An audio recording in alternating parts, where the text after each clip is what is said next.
When it comes to character design, it must be representable and recognizable to everyone of what makes them iconic. It also needs to have a strong connection between the player and character by giving them great personalities and traits so that they will remember what makes them who they are. If you need to learn how to talk to a lady, ask your mum. But removing the obvious aspects could affect the entire community as well.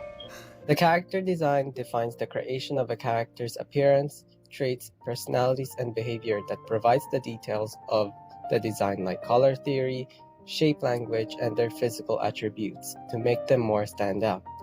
It also acts as an important role to the game to expand their franchise that impacts the audience. Today, I'll be discussing what makes a good character design.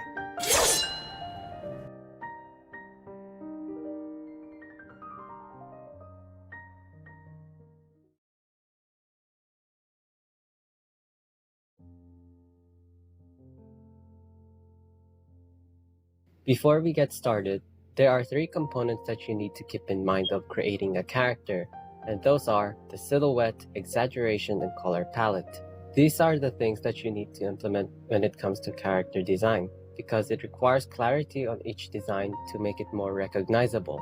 The first component for character design is the silhouette. This is used to define the shape of the character's void, or to put it simply, removing all the character's overall details and colors by filling out the outline with black.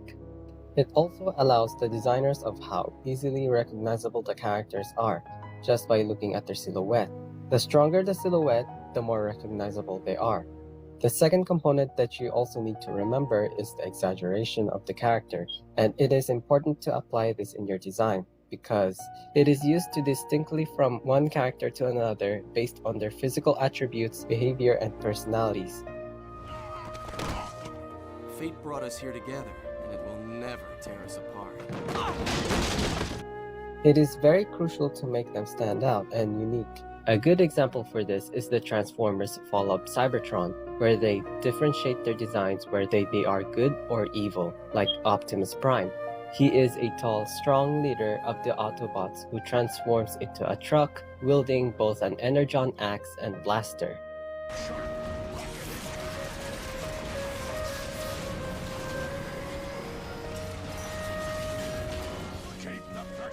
Then there's Soundwave. He's a smart, cunning, and sleek Decepticon member that can summon his companions to fight for him, and is armed with a shoulder-mounted cannon.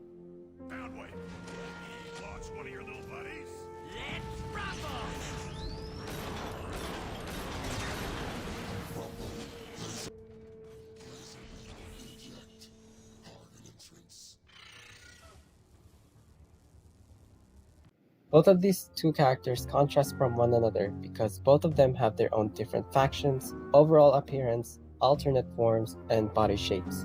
The last method of designing a character is the color. Choosing the right color palette is very difficult, so you have to be tactical and mindful of your color choice, because using too much color on a design will make it more distracting and lacks creativity. Using 2 or 3 palettes will make it more appealing, while the first color is your primary for the character, like Samus's suit from the Metroid series, specifically the iconic Varia suit. Her color scheme consists of a yellowish, orange, and yellow palette, because the suit is heavily focused on the warm colors, which makes the design more interesting due to how simple yet compelling the suit is. Every designer usually chooses 2 color categories for their character design that complements each other, which are the cool and warm colors. Warm colors contain vibrant and saturated palettes like red, orange, and yellow, while cool colors are more isolated yet calmer palettes. It is also okay to mix them both if it's done right.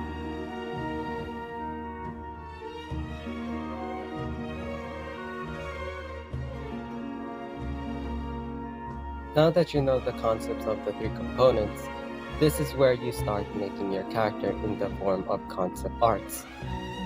It is a type of visual art that is used to create any ideas before showing it to the public. During this process, it is a must to gather various designs from other resources to keep the ideas flowing. It is important to start researching what your character looks like rather than not having some resources on your stall.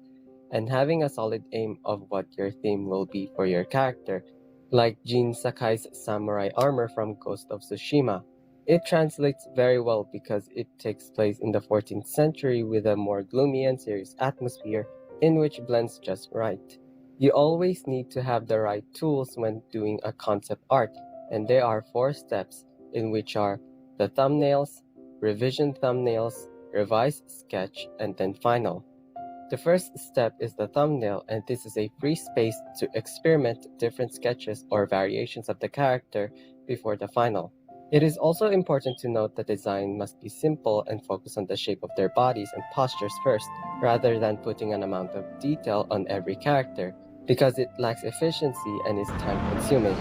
Once you're satisfied with your thumbnails, this is the process where you'll be doing revision thumbnail sketches. It is similar to thumbnails, but the design variations that you will be creating are limited, but has to be more specific and slightly fleshed out. Because in this state is where you have a better focus on the look of your character for the final, in which leads to revised sketch. In this phase is where you almost have the look of your character. It is also where you need to refine small aspects that you wanted to change. Lastly is the final, and this is where you add the finishing touches of your final design, like adding textures and lighting. It is also the final installment of your artwork so it can be published to the audience. These are the fundamentals of concept art. It is an important role for the game because it is an iterative process that essentially evolves from time to time, and the heart and soul of the game to meet the player's expectations.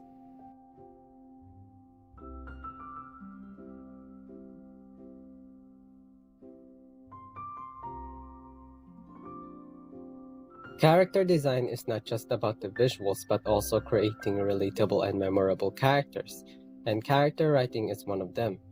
It is the core of developing a great persona that draws players to have a strong bond with the character based on the depth of their motivations, goals, and personality. The main reason why character writing is important because the character needs to interact and feel about the things that happen to them throughout their journey. It is also a must to establish what is important to your character because it affects the story of your game, and there are ways to create a good character writing.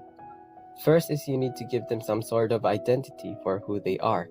Provide on what is their unique personality, what are their personal interests, how they behave, and where they live. The second step is the character needs a main goal. This is also another reason why they exist, because it is required to give them opportunities of how they are capable from the obstacles that they encounter while reaching their goal. Lastly, make your characters believable. In this last phase, your job is to establish the character's experience from the struggles that they have encountered so that the audience will have a better understanding of their behavior and emotions. It also provides an insight of how they interact, speak, and react with other characters. These are the elements that make a great character to make them memorable and iconic. You can tell what is good character writing from other games, but we also encounter bad, poorly written characters as well. It is no surprise that we see other characters that lack purpose from the story, giving them inconsistent writing and awkward dialogues. You're just gonna give up on her? Because you're afraid? Says the big hero who's too scared to look for the other Lombaxes? At least my fear makes sense. What? How in any way, shape, or form? A perfect example for this is the Ratchet and Clank Rift Apart, because there's a lot of characters that are shallow, but for now, I'll be focusing on one that is the new character named Rivet. She's an alternate universe of Ratchet, and in terms of writing, it is very plain.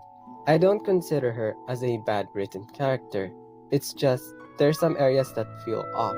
She also doesn't have any great qualities that stand out from the others, but instead, Rivet acts and behaves identically to Ratchet.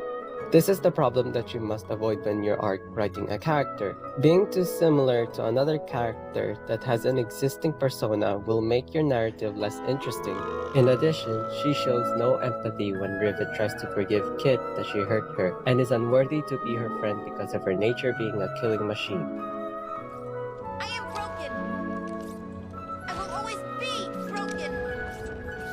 Fine. Go hide. We have a universe to save. Universes, whatever. I don't need a partner anyway. This could have been a great opportunity for Rivet to open up and express herself of how she feels when encountering this situation, so we can have a better exploration between their friendship instead of wasting it like Jack Cooper and BT's friendship from Titanfall 2. Their dynamic between them is very well fleshed out because both of them gradually build their trust even when they are separated or close to each other. It also gives us more insight on how they express themselves from one another in certain situations, which adds more depth between BT and Jack's bond. I think somebody's in love. A human's concept of love requires admiration, attraction, devotion, and respect. Conclusion: I am 50% in love. Trust me.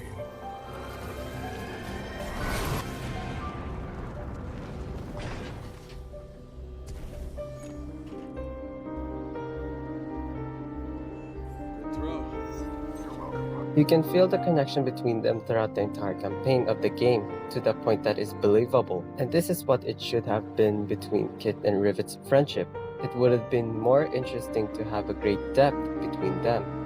Character writing requires understanding and knowledge on how to craft a great character. It also must be understood by every player because they are inspired by real people as well in terms of writing, and that leads to a conclusion.